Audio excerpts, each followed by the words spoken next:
ओम नमः शिवाय। नमस्कार मित्रों, आज इस लेख के माध्यम से हम आप सभी के लिए पशुपति व्रत में प्रदान करने जा रहे हैं। दोस्तों, आज हम इस लेख के माध्यम से आप सभी को पशुपति व्रत की संपूर्ण जानकारी प्रदान करने जा रहे हैं। यह व्रत भगवान शिव को समर्पित है, या आप यह भी कह सकते हैं कि यह व्रत भगवान शिव से संबंधित है। पशुपतिनाथ व्रत करने की विधि। इस व्रत को रखने का नियम यह है कि जिस सोमवार से यह व्रत रखना है उससे एक दिन पहले ब्रह्मचर्य का पालन करें। सोमवार के दिन सूर्योदय से पहले उठकर नित्य कर्मों के बाद यदि आपके घर के पास कोई पवित्र नदी बह रही हो तो जाकर उसमें स्नान कर लें, नहीं तो नहाने के पानी में थोड़ा सा गंगा जल मिलाकर घर में ही स्नान करें। स्नान के बाद पूजा की थाली बनाएं, जिसमें धूप, दीप, समीपत्र, बेलपत्र, भांग, धतूरा, मंदार, पुष्प, पंचामृत आदि भगवान शिव के मंदिर में ले जाएं। याद रखें कि व्रत के पहले दिन आप जिस मंदिर में जाते हैं, बाकी के 4 सोमवार उसी मंदिर में जाएं। शिव मंदिर में जाकर घी का दीपक जलाएं।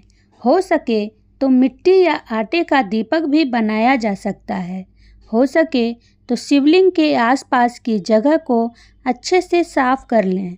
अब सबसे पहले शिवलिंग पर जल चढ़ाएं। जल चढ़ाते समय मन ही मन भगवान शिव के किसी मंत्र का जाप करते रहें। उसके बाद पंचाभिषेक यानी दूध, दही, घी, शहद और अंत में फिर से जल चढ़ाएं। पंचाभिषेक करने के बाद शिवलिंग पर बेलपत्र, मंदार के फूल आदि पूजन सामग्री चढ़ाकर मिठाई चढ़ाएं। ध्यान रहे कि शिवलिंग से हमेशा धूप, दीप आदि कुछ दूरी पर रखना चाहिए। देखा गया है कि भक्त अक्सर शिवलिंग पर ही अगरबत्ती आदि लगाते हैं, जो सर्वथा अनुचित है। इसके बाद घर आकर फलाहार करें। शाम को दोबारा मंदिर जाएं और 6 दीपक भी साथ ले जाएं। इनमें से 5 दीपक मंदिर में ही जला लें और आखिरी यानी 6ठा दीपक अपने साथ घर ले आएं। घर आकर इस दीपक को प्रवेश द्वार पर अपने दाहिने हाथ से यानी दरवाजे के दाहिने तरफ जलाएं। जो मिठाई आप मंदिर ले गए थे उसे 3 भागों में बांट लें।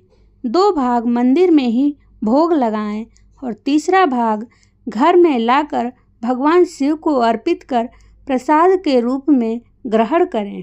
अब आप व्रत का पारण कर सकते हैं, लेकिन ध्यान रहे कि नमक का प्रयोग न करें। यह क्रम लगातार 5 सोमवार तक करें। पशुपति व्रत 5वें सोमवार को मनाया जाता है। पशुपतिनाथ व्रत विधि। उपवास के दौरान रखें ये सावधानियाँ। पूजन सामग्री में शुद्धता का विशेष ध्यान रखें।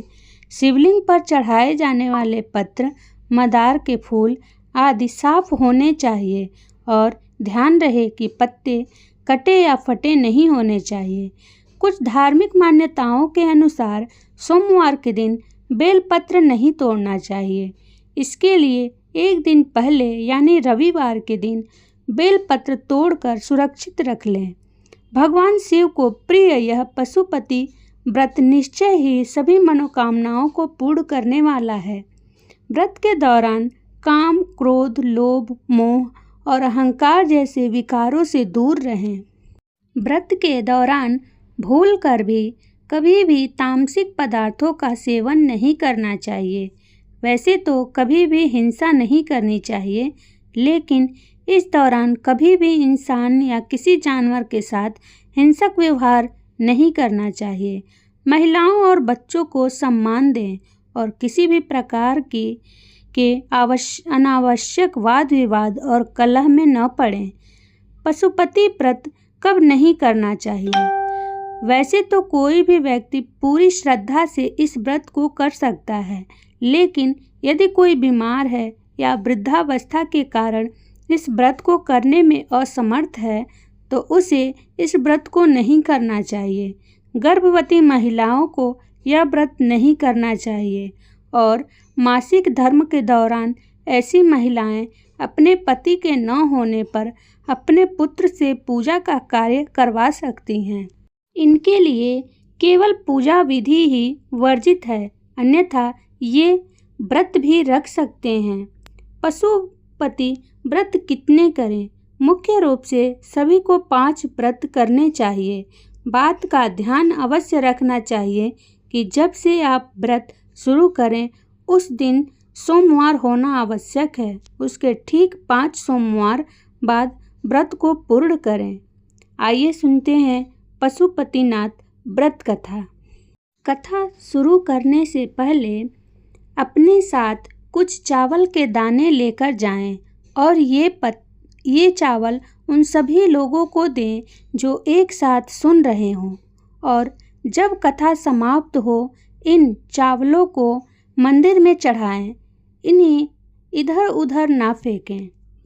एक बार की बात है, भगवान शिव नेपाल की सुंदर तपोभूमि से आकर्षित होकर एक बार कैलाश छोड़कर यहाँ आए और यहीं ठहरे। इस क्षेत्र में वह 3 सींग वाले हिरण चिंकारा के रूप में विचरण करने लगा।